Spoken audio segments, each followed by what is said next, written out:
Balaji computer centre Sanawada आपका हार्दिक स्वागत करता है।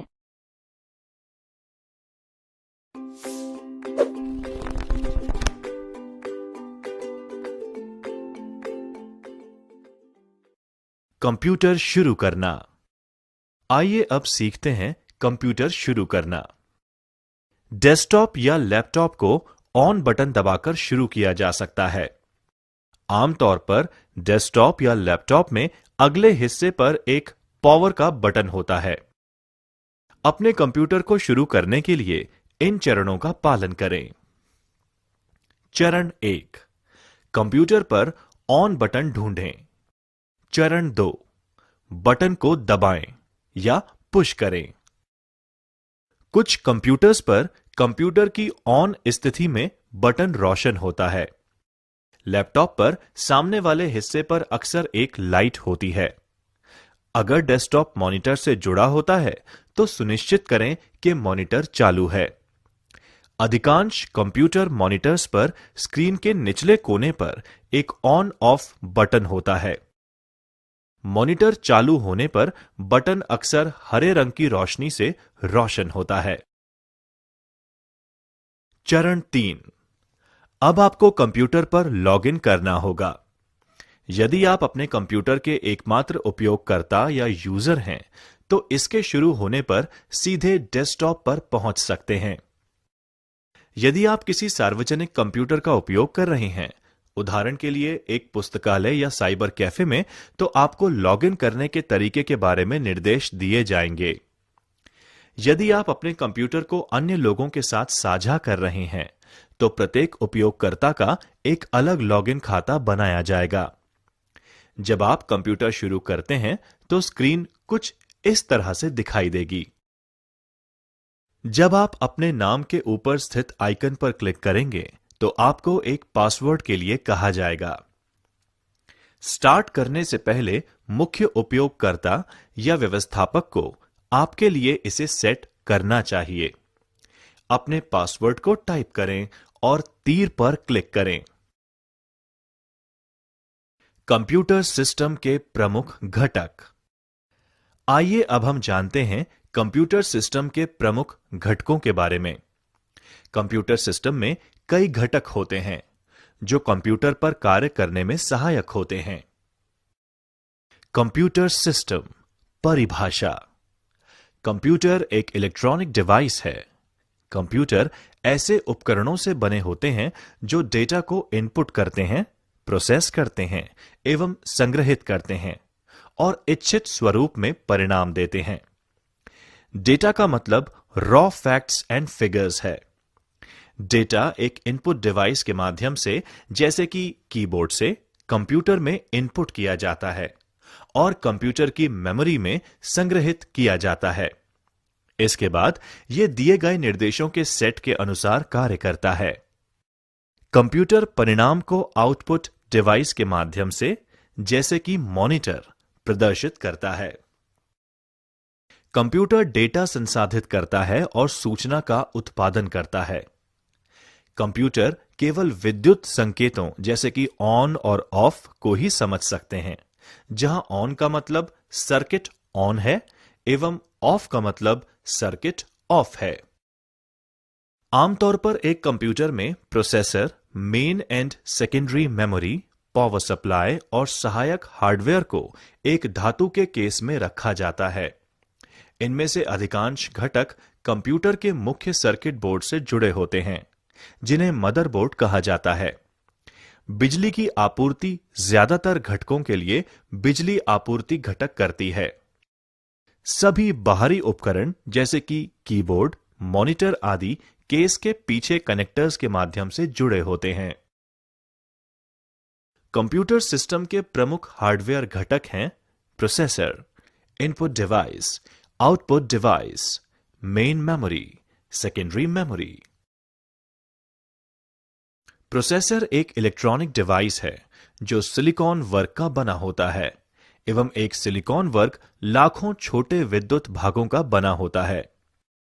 एक प्रोसेसर में अरबों ट्रांजिस्टर हो सकते हैं। यह सिस्टम के भीतर मौलिक कंप्यूटिंग करता है और सीधे या परोक्ष रूप से अन्य सभी घटकों को नियंत्रित करता है। प्रोसेसर को कभी कभी केंद्रीय प्रोसेसिंग यूनिट या सीपीयू भी कहा जाता है। एक कंप्यूटर में एक विशेष प्रकार का प्रोसेसर होता है, जैसे कि Pentium, Intel core i3, i5, i7, Xenon या स्पार्क प्रोसेसर। कंप्यूटर सिस्टम के प्रमुख घटक। आइए अब हम जानते हैं कंप्यूटर सिस्टम के प्रमुख घटकों के बारे में।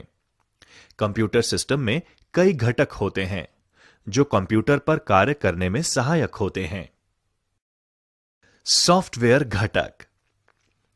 आइए अब हम जानते हैं सॉफ्टवेयर घटक के बारे में।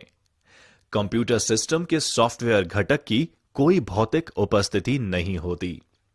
वे डिजिटल मेमोरी में डिजिटल रूप से संग्रहित होते हैं। ये डेटा और कंप्यूटर प्रोग्राम हैं। कंप्यूटर प्रोग्राम प्रोसेसर के लिए निर्देश हैं, जबकि डेटा एक प्रोग्राम की जरूरत है।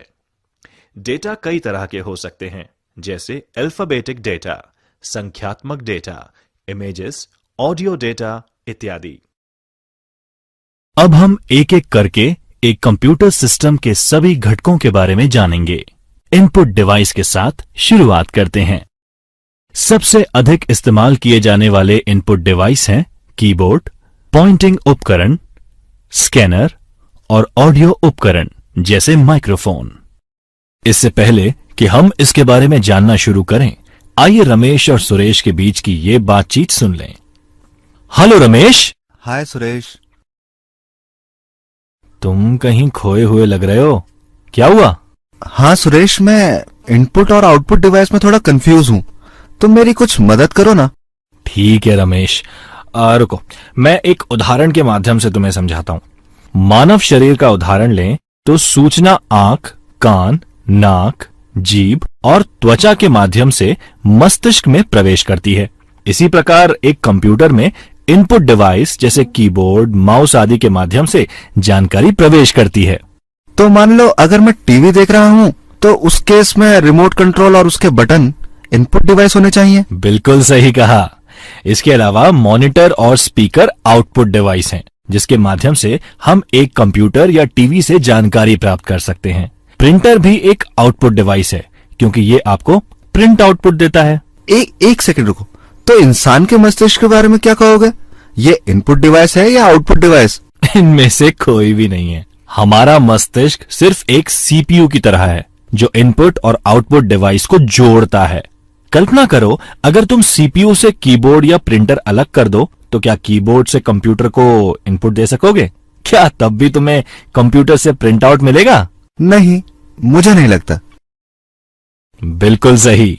सभी इनपुट और आउटपुट डिवाइस का सीपीयू से जुड़ा होना जरूरी है, जो उन्हें नियंत्रित करता है। इनपुट डिवाइस के द्वारा दी गई जानकारी को प्रोसेस करता है और आउटपुट डिवाइस को परिणाम भेजता है।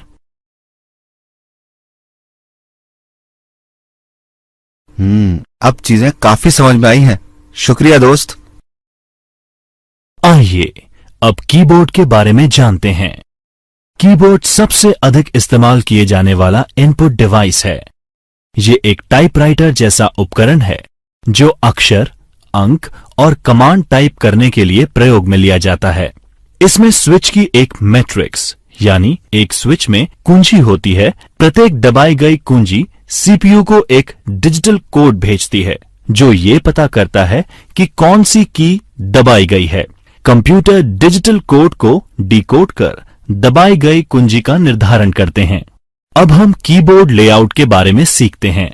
आप अलग अलग कीज के बारे में जानने के साथ साथ इसे अपने कंप्यूटर पर दबाकर प्रत्येक की के वास्तविक कार्य को समझ सकते हैं और देख सकते हैं कि वह की दबाने पर कंप्यूटर में क्या होता है।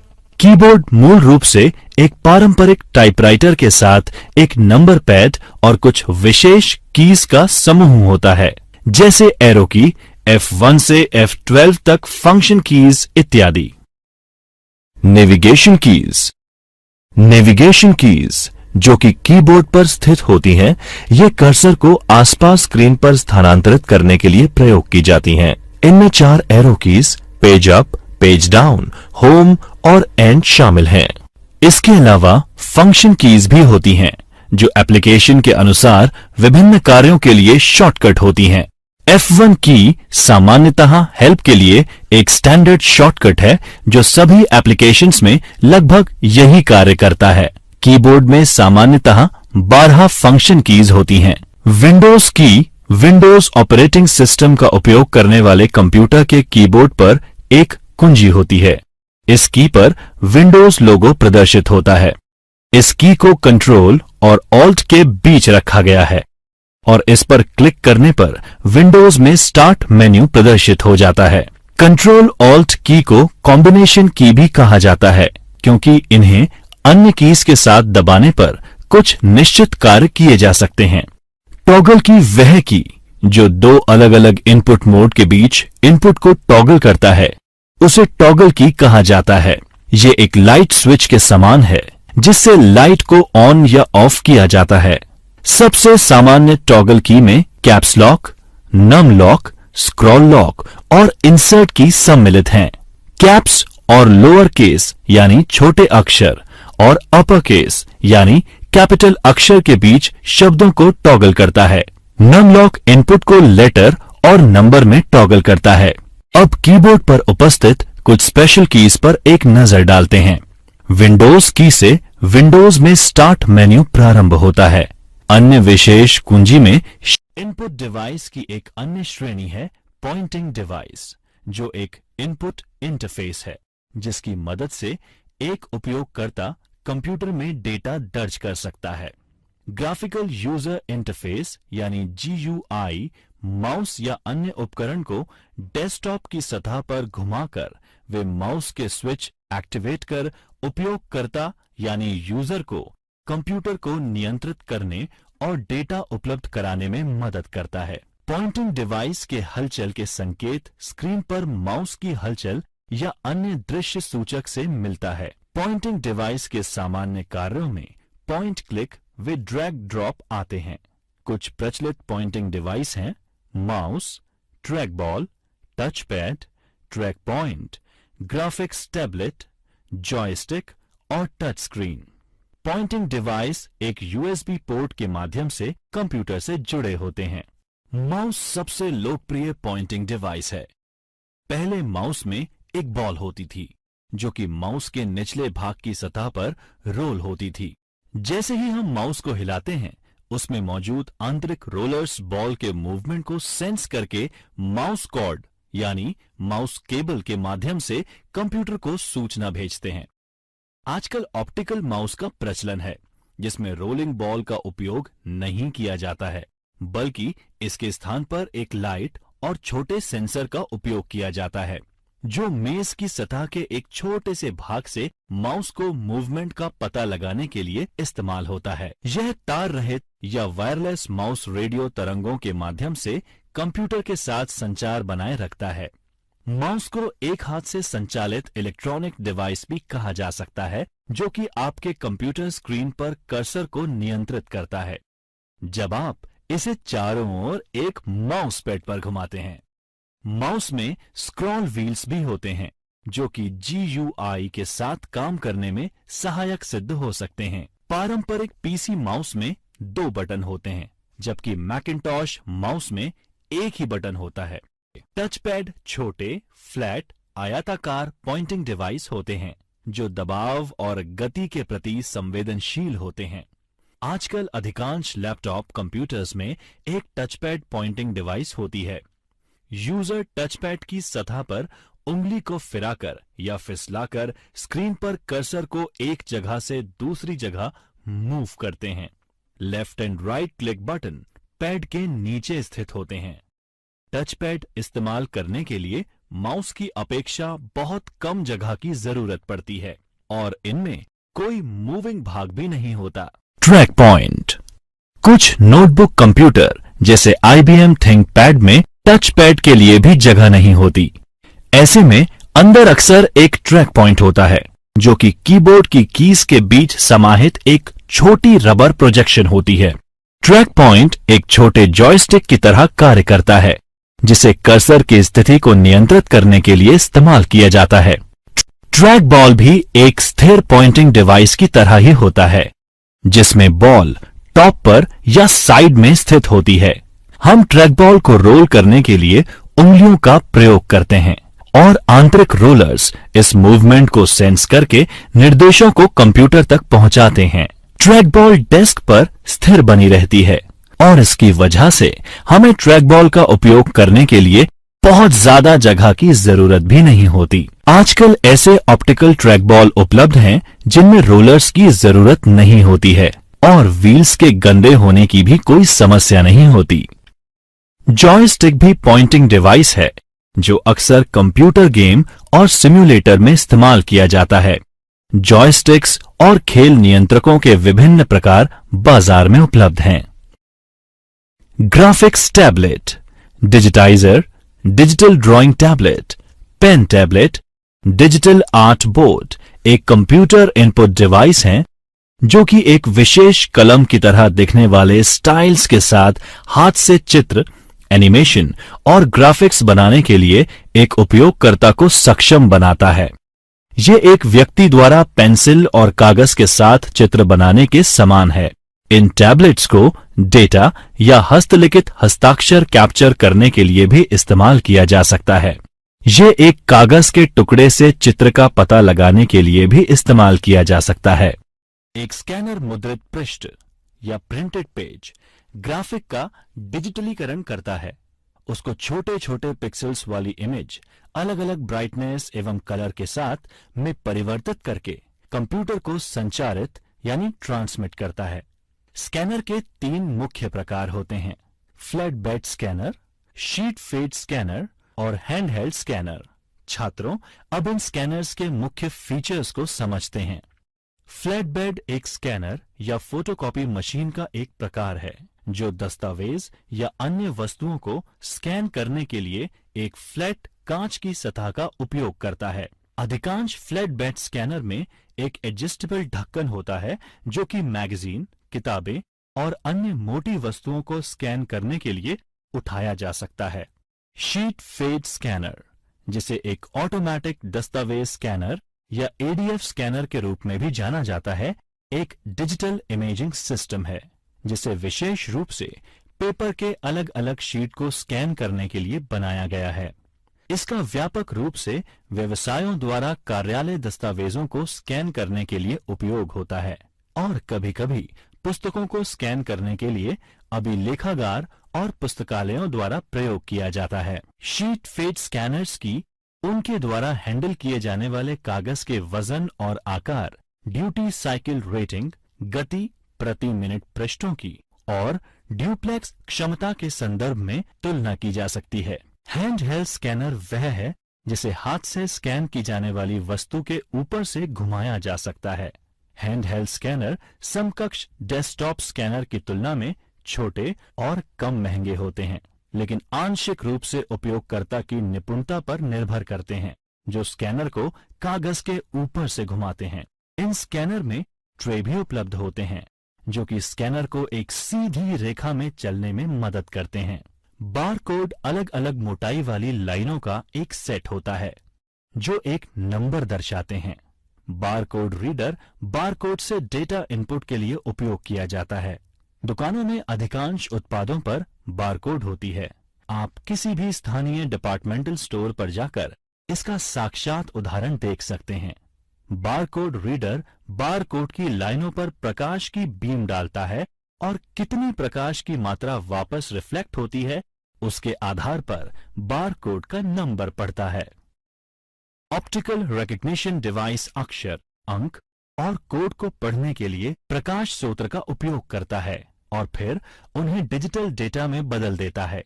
OCR, OMR और barcode reader optical recognition device के प्रकार हैं। OCR स्कैनर आपने अक्सर दुकानों या रिटेल स्टोर्स में देखा होगा जिसमें स्कैनर प्रोडक्ट के अक्षर पढ़ लेता है। इसी तरह OMR स्कैनर मार्क्स को पढ़ता है। इसे प्राय परीक्षाओं की स्कोरिंग में इस्तेमाल किया जाता है जैसे सेट, GRE, कैट इत्यादि। इसी तरह MICR magnetic ink character reader वह तकनीक है जिसमें मशीन मुद्रित संख्यात्मक डेटा को पहचानने के लिए चुंबकीय स्याही का इस्तेमाल करती है।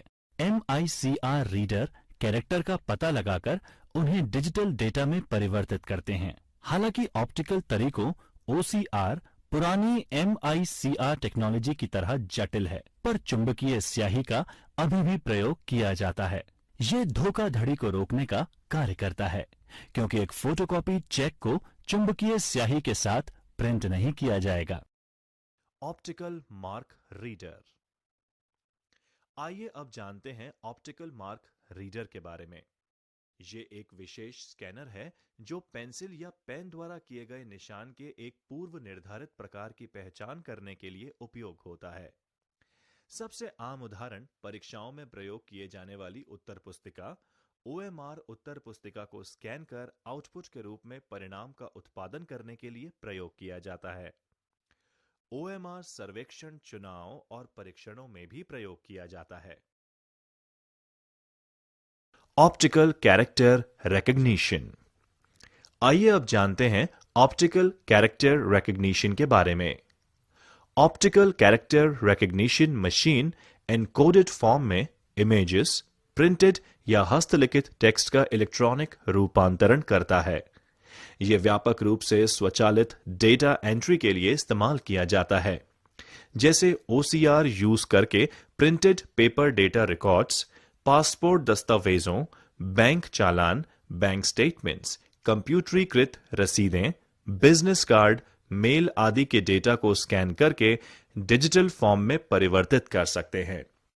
यह प्रिंटेड टेक्स्ट को डिजिटाइज करने का सबसे आम तरीका है, जिससे यह डेटा इलेक्ट्रॉनिक रूप से एडिट, सर्च, ऑनलाइन डिस्प्ले किया जा सकता है और इसके बाद इसको मशीन प्रक्रियाओं जैसे कि मशीन अनुवाद, टेक्स्ट का स्पीच में परिवर्तन और पाठ खनन में उपयोग कर सकते हैं। Barcode reader. आइए अब जानते हैं बारकोड रीडर के बारे में। बारकोड एक वस्तु को मशीन द्वारा विशिष्ट रूप से पहचानने का एक तरीका है। हर एक ऑब्जेक्ट को विशिष्ट रूप से पहचानने के लिए एक कोड दिया जाता है, जिसे एक मशीन के द्वारा पढ़ा जा सकता है। मूल रूप से बारकोड को समानांतर लाइनों के बीच की दूरी एवं उनकी चौड़ाई में अंतर करके विशिष्टता दी जाती थी, लेकिन बाद में 2 आयामों में आयत, डॉट्स, षटकोण और अन्य ज्योमेट्रिकल आकारों में विकसित हुआ। यह विशेष रूप से शॉपिंग मॉल एवं डिपार्टमेंटल स्टोर में क्विक बिलिंग और सूची प्रबंधन के लिए उपयोग किया जाता है। एक विशेष हैंडहेल्ड डिवाइस यानी कि बारकोड रीडर, जो कि एक कंप्यूटर या टर्मिनल से जुड़ा होता है, को बारकोड पढ़ने और आइटम की पहचान करने के लिए इस्तेमाल किया जाता है।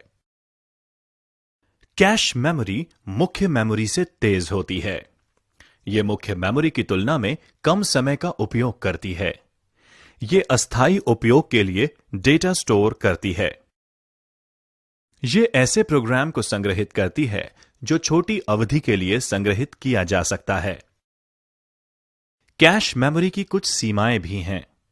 कैश मेमोरी की सीमित क्षमता होती है। यह बहुत महंगी होती है। स्पीच रिकग्निशन एक तरह का इनपुट है, जिसमें कंप्यूटर एक माइक्रोफोन में बोले गए शब्दों को पहचानता है।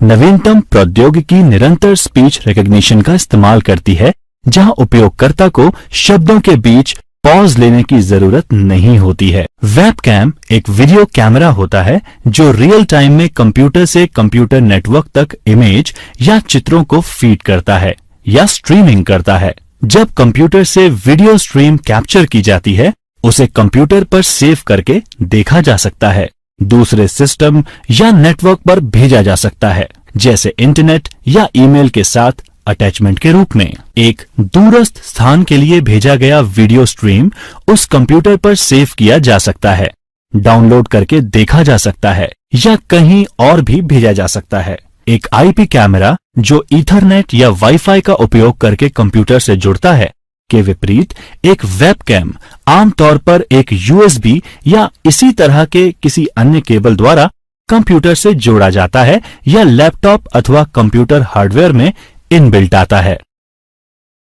अब आउटपुट डिवाइस की बात करते हैं। आउटपुट एक कंप्यूटर जनित जानकारी होती है जो स्क्रीन पर प्रदर्शित की जाती है और कागज पर प्रिंट की जाती है या मशीन पढ़ सके ऐसे फॉर्म में जैसे डिस्क और टेप। आउटपुट डिवाइस परिधीय उपकरण होते हैं जो हमें कंप्यूटर द्वारा संसाधित या प्रोसेस डेटा देखने अथवा सुनने के लिए सक्षम बनाते हैं। आउटपुट ऑडियो या वीडियो कुछ भी हो सकता है। विजुअल आउटपुट में टेक्स्ट, ग्राफिक्स और वीडियो शामिल होते हैं। ऑडियो आउटपुट में ध्वनि, संगीत और संश्लेषित स्पीच शामिल होते हैं। सबसे लोकप्रिय आउटपुट डिवाइस में मॉनिटर, प्रिंटर और स्पीकर आते हैं। आइए अब हम उन्हें एक एक करके प्रत्येक के बारे में समझते हैं। मॉनिटर एक कंप्यूटर डिस्प्ले या कंप्यूटर के लिए एक इलेक्ट्रॉनिक विजुअल डिस्प्ले होता है। आधुनिक मॉनिटर्स में आमतौर पर एक thin film transistor liquid crystal display यानी TFT LCD या एक फ्लैट पैनल LED डिस्प्ले होता है, जबकि पुराने मॉनिटर्स में एक कैथोड रे ट्यूब जिसे CRT कहा जाता था का इस्तेमाल किया जाता था। मॉनिटर को VGA, DVI, HDMI, display port, Thunderbolt, LDVS यानी लो वोल्टेज डिफरेंशियल सिग्नलिंग के माध्यम से या अन्य प्रोप्राइटरी कनेक्टर्स और सिग्नल से कंप्यूटर से जोड़ा जा सकता है। मॉनिटर के बारे में बात करते हैं। CRT यानी कैथोड रे ट्यूब ऐसे कंप्यूटर मॉनिटर पर या टीवी में एक डिस्प्ले स्क्रीन के रूप में एक वैक्यूम ट्यूब का इस्तेमाल होता है। ट्यूब के एक अंत पर फास्फोरस की कटिंग होती है, जिस पर जब इलेक्ट्रॉन भिड़ते हैं तो प्रकाश का उत्सर्जन होता है। अतीत में CRT कंप्यूटर डिस्प्ले टर्मिनल के लिए एक लोकप्रिय शब्द था। आज मॉनिटर सही शब्द है क्योंकि कंप्यूटर डिस्प्ले बहुत समय पहले से ही CRT से पलायन कर LCD पैनल पर शिफ्ट हो चुके हैं। इसी तरह फ्लैट पैनल टीवी भी अब CRT का उपयोग नहीं करते। एक फ्लैट पैनल मॉनिटर आमतौर पर कंप्यूटर, टैबलेट, स्मार्टफोन या टीवी से आउटपुट को दिखाने के लिए एक LCD यानी लिक्विड क्रिस्टल डिस्प्ले स्क्रीन का उपयोग करता है। सबसे पहले वाले फ्लैट पैनल 1980 के मध्य में लैपटॉप में इस्तेमाल किए गए थे और आज LCD कंप्यूटर डिस्प्ले के लिए एक मानक यानी स्टैंडर्ड है। टीवी देखने के लिए LCD, LED, OLED तकनीक प्रतिस्पर्धा कर रहे हैं और अब प्लाज्मा टीवी नहीं बनाए जाते। LCD और LED सबसे व्यापक रूप से इस्तेमाल किए जाते हैं और OLED नवीनतम तकनीक है। LED यानी लाइट एमिटिंग डायोड और प्लाज्मा डिस्प्ले भी फ्लैट पैनल टेक्नोलॉजी में आते हैं, लेकिन LCD कंप्यूटर में इस्तेमाल के लिए सबसे लोकप्रिय है, विशेष रूप से लैपटॉप में इस्तेमाल के लिए। Flat panel display CRT monitor की तुलना में बहुत छोटा और हल्का होता है। नवीनतम LCD स्क्रीन पारदर्शी थिन फिल्म ट्रांजिस्टर यानी TFT का इस्तेमाल करता है, जो प्रत्येक पिक्सेल को नियंत्रित करता है, जिससे तस्वीर की गुणवत्ता और देखने के एंगल में बहुत सुधार हो रहा है। LED monitor light emitting diode का इस्तेमाल करता है, जो कि मॉनिटर में एक प्रदर्शन बूस्टर के रूप में कार्य करता है। असल में LED मॉनिटर एक LCD मॉनिटर ही होता है, जिसमें LED बैकलाइट का इस्तेमाल कर LCD पैनल को रोशनी प्रदान की जाती है। रेजोल्यूशन एक डिस्प्ले स्क्रीन पर हॉरिजॉन्टल और वर्टिकल पिक्सल की संख्या होती है। जितने अधिक पिक्सल उतना अधिक बिना स्क्रॉल के जानकारी डिस्प्ले होती है। उदाहरण के लिए स्क्रीन रेजोल्यूशन 1600-1200 का मतलब 1600 हॉरिजॉन्टल और 1200 वर्टिकल पिक्सल होना है। रेजोल्यूशन को प्रति इंच पिक्सल के एक मैट्रिक्स के रूप में परिभाषित किया जा सकता है। 1920-1200 के स्क्रीन रेजोल्यूशन में 1200 हॉरिजॉन्टल लाइन होती हैं, जिसमें प्रत्येक में 1920 पिक्सल हैं, जो ऊपर से नीचे तक वर्टिकल चलती हैं। अधिकांश समय एक तीसरी संख्या भी रंगों को नामित करने के लिए रेजोल्यूशन में जोड़ी जाती है। उदाहरण के लिए 1920-1264 के 64,000 रंगों की एक सेटिंग दर्शाता है। हालांकि तीसरा नंबर रिफ्रेश दर भी हो सकती है। उदाहरण के लिए इसका मतलब है 1280 1024 60 हर्ट्ज पर 1280 1024 पिक्सल प्रति सेकंड 60 बार रिफ्रेश। SVGA यानी सुपर VGA 800 600 1024 768 1280 1024 और 1600-1200 पिक्सल का एक रेजोल्यूशन है। 1980 के दशक में VESA ने IBM के VGA डिस्प्ले स्टैंडर्ड को 640-480 से बढ़ाकर 800-600 किया और इसे सुपर VGA नाम दिया गया। XGA यानी एक्सटेंडेड ग्राफिक्स एरे 1990 में IBM द्वारा शुरू किया गया। 1024-768 पिक्सल वाला एक इंटेलेस स्क्रीन रेजोल्यूशन है। 256 रंग को सपोर्ट कर XGA ने VGA के टेक्स्ट मोड को 80 से 132 कॉलम का बनाया। XGA बाद में बिना इंटरलेस के और 64 के रंग के रेजोल्यूशन में सुधारा गया। इन वर्षों में विक्रेताओं ने कई रेजोल्यूशन जोड़े जो कि पिक्सल की कुल संख्या का अंश या उसके मल्टीपल्स में था। उपयोगी सुझाव: मॉनिटर स्क्रीन को आंख के स्तर से 20 डिग्री नीचे रखा जाना चाहिए। स्क्रीन नियमित रूप से साफ करें और अपनी आंखें हर 5 सेकंड में झपकाएं।